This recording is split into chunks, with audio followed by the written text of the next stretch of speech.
ধরনের ঘরের মধ্যে যে কোনো সময় আল্লাহ পাক রব্বুল আলামিনের গজব নাজিল হতে পারে। এই 3 ধরনের ঘরকে আল্লাহ পাক রব্বুল আলামিন বড় অপছন্দ করে থাকেন।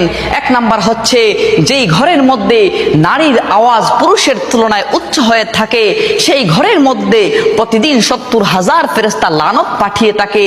2 নম্বর হচ্ছে যেই ঘরের মধ্যে অন্যের হকের মারা টাকা জমা থাকে আর সেই টাকা দিয়ে সংসার চলে, ওই ঘরের মধ্যে যে কোনো সময় আল্লাহ পাক রব্বুল আলামিনের গজব নাজিল হতে পারে। আর 3 নম্বর হচ্ছে হযরত জিবরাইল আলাইহিস সালাম বলেন, যেই ঘরের মানুষরা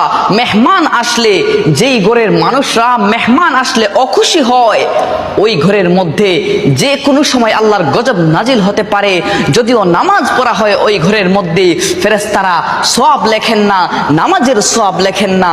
নাউজুবিল্লাহ। আল্লাহ পাক রব্বুল আলামিন এই 3 ধরনের বৈশিষ্ট্য থেকে আমাদেরকে যেন